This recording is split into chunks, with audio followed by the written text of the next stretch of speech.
Alright guys, I hope you're all doing well, and welcome to this community showdown. It's going to be Bretonnia led by Charix facing off against Nurgle, who shall be helmed by Snickerydoodle here on the Kassar's Cursed Oasis. A lot of line of sight blocking. This map can be a little bit tricky for cannons and direct powder because of all the trees, but neither of these factions really care about that. Bretonnian archers could probably shoot over the trees or good line of sight, so we will see. Now, Bretonnia is going to be helmed, like I said, by Charix. One of the top players out there for sure, going to be rocking a lot of Royal Pegasus Knights. So I think there's 2 of them in total, and these are an expensive unit. They cost 1,600, so very, very pricey. But they do magic damage, which is very good against demonic cavalry units like Plague Toads and Pox Riders and Angels of Decay, for example, which Nurgle does like to bring. So they've got some good utility and also be good against Trolls, Plague Ogres, those type of things if they can get the charges off. Cool, so it's going to be 2 of those on the ground. It's going to be Yeoman Archers looking to grab the objectives immediately. King Lewin is going to be up in the sky, popping Foe Seeker to get a little bit quicker. Yeah, so he's up to 125 speed, going to be hustling across the map. And the rest of the army is going to be the Knights of the Lionhearted and Lifecaster. Very, very neat build here. All mobility, really leaning into the Bretonnian Cav core, which is very off meta, right? Because nowadays, Bretonnian players usually open with a huge Peasant side with like Archers and Grail Reliques, and then they call in Cav basically for the rest of the game. So this is very different and very cool by Charix. Now looking at the Nurgle build, Marauders in the front, which is good to mitigate the firepower of the Peasant Archers. We do have a Bile Troll. Not a bad choice. Very, very vulnerable against the Peasant Archers and a couple other things on the roster. But if you can kind of keep them amongst Marauders, make sure they don't get isolated by anti-large cavalry, they can be pretty good. Forsaken going to be ripping and tearing. I'm a big enjoyer of Tamarcon in this matchup. I think he's quite good. Really nice anti-large fighter. Can go fisticuffs with Bretonnian Cav. Can fight King Lewin, Alberic, you name it. So it is going to be Tammy. Aside from that, Nurgle Caster is going to be rocking what appears to be Miasma, Curse of the Leper, and Stream. So using the spells that are designed to heal your entire army, not a bad idea. Yeah, the army is pretty big. It's got Pestigors here as well, so seems like a viable strategy. Granted, Tamarcon's going to be wishing he had that Fleshy Abundance later, but we will see how it goes. So the battle is on. Pestigor units on the Vanguard are going to be grabbing Objective 3, but immediately they are beset by the King of Bretonnia, as well as the Pegasus Knights, and it does look like Curse of the Leper is going to be activated on them, which is a pretty good call, giving them the armor and the damage reflection, more so the armor in this situation, but the Pestigors do take it like an absolute champ, and overall that ends up being a bit of a win for Bretonnia.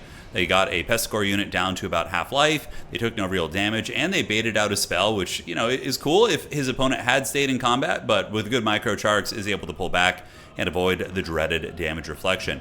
Now Nurgle going to be getting its claws on Objective 2. We do see the Marauders and Forsaken moving up this way, and the Pegasus Knights just looking for an opportunity to isolate these Trolls. Charix really encircling them, and here comes the Knights of Bretonnia descending from the skies. Extra glorious, extra epic. They are going to be getting in and surrounding those Trolls, and they will indeed be paying the Troll tolls. You can see the HP on the Trolls going to be diminishing very quickly. Black Cleaver from Tamarcon activated. Oh, okay, so Tamarcon's going to be buffing them up. Are they going to break? I'm surprised they haven't broken already. But looks like they are going to be hitting -3 leadership. They will be breaking and running. But if one of the Pegasus Knights continues to take big damage, that really isn't going to be worth it for Charix, because Bile Trolls are much cheaper than Royal Pegasus Knights. So at the end of the day, that kind of looks like it's a bit of a win for Bretonnia, right? Or excuse me, Nurgle, because the Bile Trolls only lost, I think, 2 models, and you see basically 1 Pegasus Knight unit fully wiped out. Yeah, they're really beat up. 14 models left, -20 leadership, potentially going to run off the battlefield, and that Bile Troll could even be rallied and still be very functional in the battle as the game does go on. So, macro look at the objectives. We do see Objective 3 going to Nurgle, Objective 2 for Nurgle, and on the outside, it is going to be owned by Bretonnia. So, Bretonnia going to need to find an objective here. They do see an isolated Marauder. So, with a mobile build like this is kind of how you would play, right? Just look for the isolated units. Glorious Lance formation, by the way, as the Sons of Bretonnia get a glorious, glorious charge into the side here of the Marauders.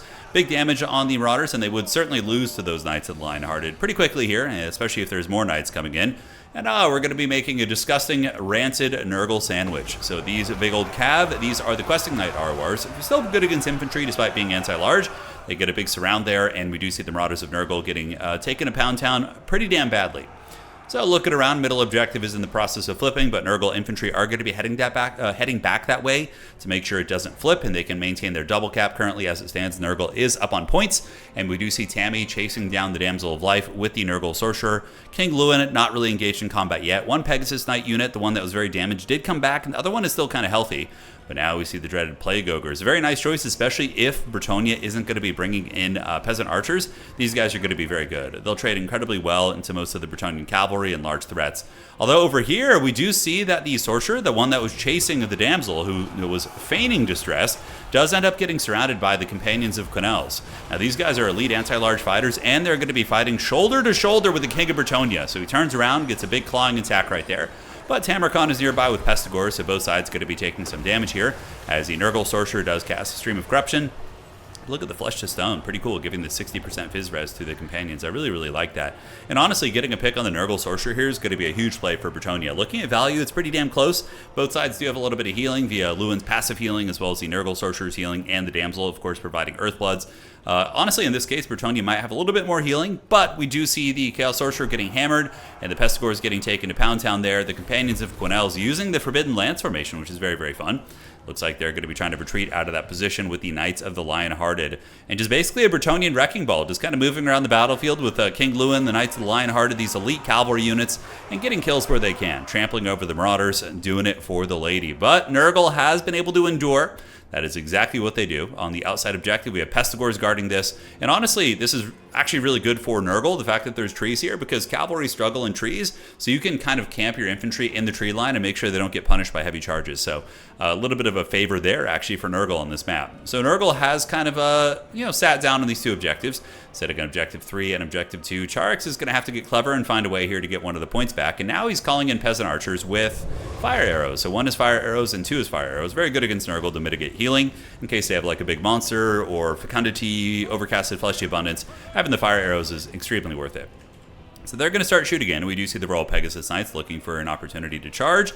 Probably going to be wanting to get these Bile Trolls. These are the same Bile Trolls, by the way, that survived earlier, and they're still going strong. Archers shoot again, getting some nice damage, but Nurgle's not going to be taking this. Charging out of the trees are the Forsaken, ripping and tearing, if they're able to catch some of the peasants, and immediately some of the peasants do get skewered and cut to pieces by the dreaded Forsaken. A very, very hard-hitting unit. Super, super high weapon strength, and pretty quick by Nurgle standards, that is for sure. You know how they have that tooltip on dwarves where it's like, fast for a dwarf, they should have like fast for Nurgle on the Forsaken units. That'd be kind of funny. All right, so retreating back are the Bowmen. Foot Squires going to get called in, which are an okay tool. They'll trade fine enough into the Pestigors. Definitely not a great trade, but they'll be very good against the Forsaken and Marauders. And yep, Bretonnia just kind of cycle charging, trying to pull Nurgle infantry to overextend. They kind of did that with the Pestigor unit, and to the backside, King Lewin, as well as the Green Knight Gilles is here. The meta of Bretonnia has arrived, and they actually end up diving into the Bile Trolls with the Green Knight and with King Lewin. And they're the two kings of Bretonnia, the past and the present, uniting here to try and take down the great, scary Lord of Nurgle here. So Tamarkon is unbreakable, so he's not going to be running. And he's giving it back to Lewin a little bit, but the 2v1 fight versus Green Knight is incredibly tough. He does have the Black Cleaver, which can give him magic damage, but again, it's an activated thing, so he can't have it on non-stop, so he will struggle if he keeps fighting into the Green Knight, most likely. Macro look at the field. Objective number 1 is going to be sitting in Bretonnia's clutches, and objective number 3 is owned by Nurgle. Nurgle definitely needs to keep something here. They don't want Bretonnia to be stealing that objective, although Tamarkon's getting in a little bit of danger. The durability of King Lewin and the Green Knight here is really tough. They don't really have any anti-large outside of Tamarkon. He's really having to put this on his back. He should be attacking Lewin, not the Green Knight, and it looks like he's attacking into the Green Knight, which means Green Knight's going to be getting a huge ward save, whereas Lewin gets some ward save, but he would take a lot more damage from Tamarkon, that is for sure.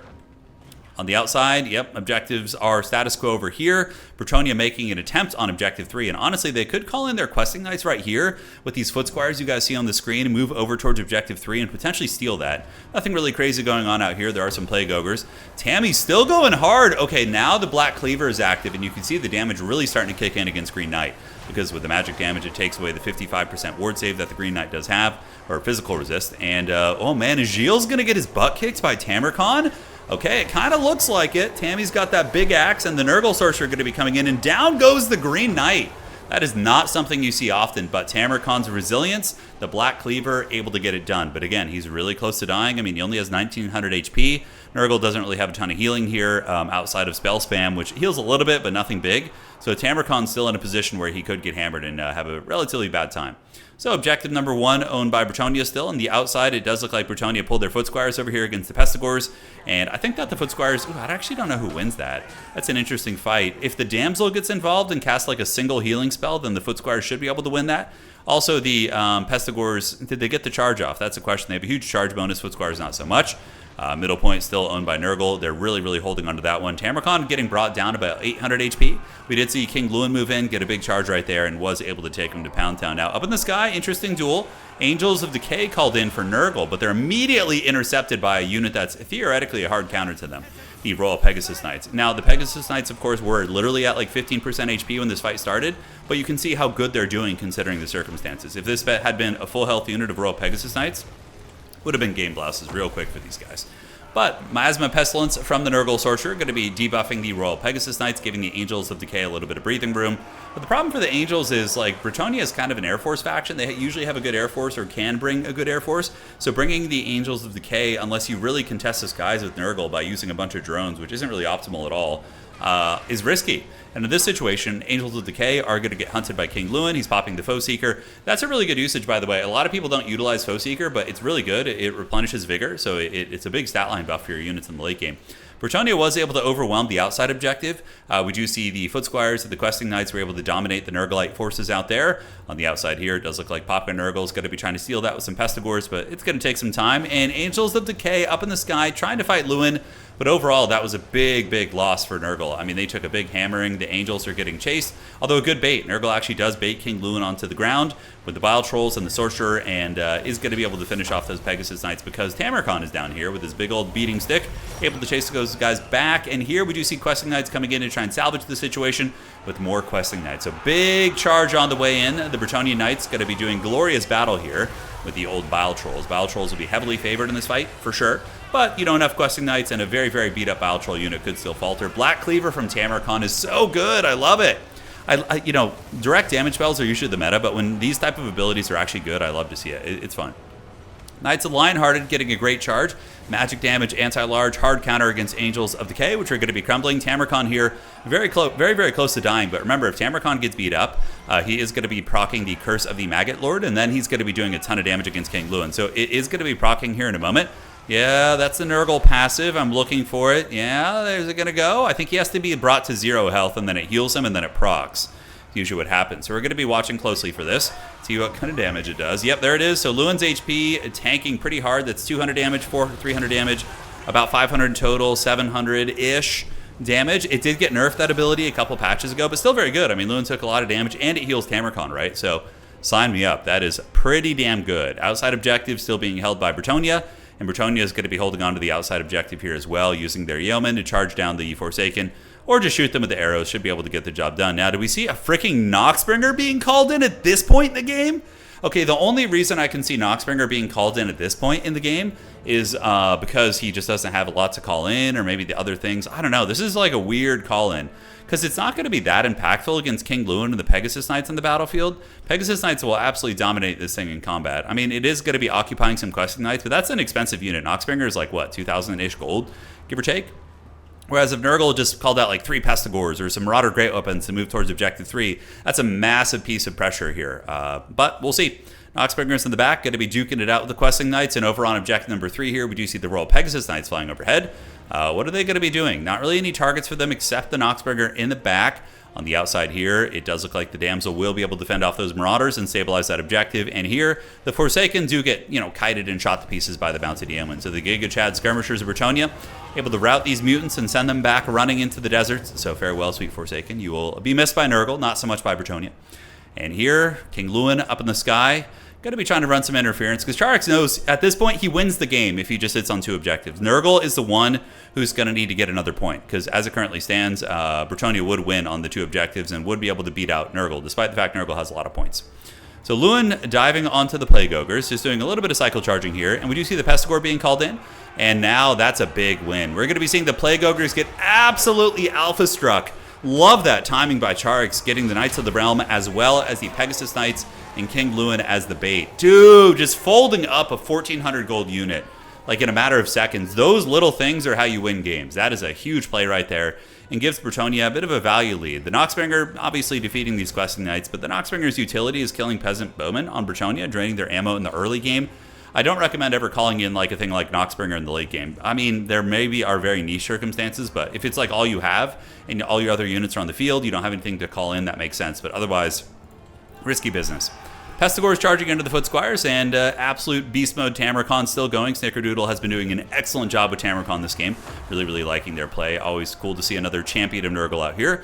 2800 on Tamarcon, and he is going to be retreating away from the Knights and just gathering with his infantry, which would be quite cost effective. Pegasus Knights sitting overhead. Noxbringer able to break these units on the back, or I think it was just one cab unit, so nothing terribly substantial. But Nurgle just holding on to the middle objective, trying its best to maybe bounce out and get an outside point. Let's see what they have being called in. Man, losing that Plague Ogre unit was rough. They got absolutely smashed up. And nothing's working towards Objective 3. Nurgle a little bit kind of trapped in here. They want to move out and get another objective, but every time they do, they're kind of intercepted by King Lewin and some of the Bretonnian cab units. But this is a good play, sending some Marauders over towards Objective 1, because Nurgle just needs to hold a second point, for a very brief period of time, as it currently stands, and then they would be able to win, most likely, on 1. All right. Tamarcon getting attacked by the return of the Green Knight, as well as King Lewin. Very lore accurate for the Green Knight to come back. And it looks like Tamarcon finally is going to be defeated by Gilles. So there he goes. Tamarcon, you know what, little buddy? You had a good run. Oh, what's he doing? Oh, okay. I haven't seen this. Let's watch this one. Oh, that's pretty disgusting. All right. So the parasite escapes and is looking to have fun elsewhere. Okay. I had never watched that. That's pretty cool. In the meantime, Chaos Sorcerer of Nurgle going to be getting beaten down by King Lewin. The characters really putting the late carry in the late game, but it's not just the characters. Like, right, if the Plague Ogres had been able to if they had managed to get to Tamarcon, it's a different situation. Lewin doesn't kill Tamarcon, Green Knight is fended off, Black Cleaver is activated, right? But that kill right there, taking out the anti-large unit in the late game, super, super clutch. All right, so looking around over here, we do see the Companions of Quinels running some interference, trying to keep the Bretonnian or the Nurgle infantry from getting over to Objective 1, and they're doing a pretty good job. Pestigors are going to be arriving. Nurgle, in the meantime, is going to be anchoring on the middle, but probably going to be routed off by the Green Knight as well as King Lewin. And this is the Noxbringer not being so great right here. He's going to have a bad time. I mean, he's gotten maybe a little bit of value so far. We'll check in at the endgame screen, but Frolickers moving in, Nurgle stabilizing capture. We do see the Plague Ogres making their way back in. Pestigors are very good against Bretonnian cavalry. On the outside, Nurgle looks like they might be able to get this. That's pretty big. Okay, so Nurgle trying to flip the objective. Companions getting in, and oh my god, this is so close. Bretonnia just barely holds on. If they lose that, they probably have a good chance of losing the game. So that literally was like down to like a half a second until they got that. Yeoman Archers do arrive on the point. Yeoman Archers, of course, have 4 capture weight. Pestigors have 5, so they're able to outcapture them there with the Companions of Quinels and the Foot Squires. So that's probably the end of the game there. I don't think Nurgle's going to have much of a chance now, although we do see a little sneaky Hobbits' play on the far side. A couple Marauders going to be trying to jack that one. But for the first time in the game, Bretonnia has passed him in points. Noxbringer taken down in the middle, and King Lewin a little bit of a dangerous situation as he battles the anti-large Plague Ogres, with the Pestigors also applying poison. So he's going to retreat, Lion's Shield activated. Middle point here being held by Nurgle. Outside is being threatened, and here we do see the Yeoman Archers, and the Foot Squires should be able to keep this one under lock and key there, so I think that's fine. In the middle, most of the Nurgle forces could be routed as well. The Pestigors may be going to be terror-routed when King Lewin charges back in with the Green Knight. And on the outside, Nurgle going to be grabbing this one, but I think it's going to be too little too late. Ooh, this is a really, really tight game, guys. Very well played to both these players. Very, very impressed by both of them. This is an awesome duel of fates. Yep, Foot Squires got this one under wraps with the Companions of Quinels, and outside, Nurgle is going to be getting it, but as it currently stands, Nurgle will lose even with 2 objectives. Bretonnia was able to pull enough of a lead, holding the outside objectives for long enough, so they do get that, but you're going to see the victory tickets are going to be coming in here, and Lewin and Bretonnia going to be coming in, closing it out, and that is going to be GG. Well played for Corone. That was a great game. Cinematic cavalry charges, epic hero duels, Tamarcon, getting his epic death animation. I thought that one was very, very fun. So Charix's build off meta for sure, I think. I mean, in some ways, he brought meta units, but just in the reverse order, right? It's usually the infantry first. But yeah, he switched it up, which is fun. And I love seeing the Green Knight. Even though he's meta, he's just so cool. Yeah, Lewin was a beast. Tamarcon was also a beast with 3,000 value as a monstrous foot lord. It's super cool to see. The Noxbringer and the Angels of Decay felt like the elements of the that lost Nurgle the game. I feel like that was a big momentum shift when those units got called in. The Rot Knight RORs I do like in this matchup, I think. Yeah. I don't know. Pretty good stuff. GG well played. I mean, Noxbringer in reserve, yeah, I guess I get it. Because if your opponent is Archer heavy and you see that, you call in Noxbringer first. So having it in reserve makes sense, I think, from Snickerdoodle. Yeah, I actually could see myself doing the same thing. I like that. And Angels of Decay, what are they designed for in this matchup? Against King Lewin and Alberic, they can always chase it. Maybe it's there to deal with like Foot Felix, Foot Raponce. Overall, maybe a tricky one. Hard to say. It's still got 1,500 value, though, despite having bad fights. So, yeah, GG, well played. All right, guys, see you around. Take care of yourselves, and the lady wills it. Cheers.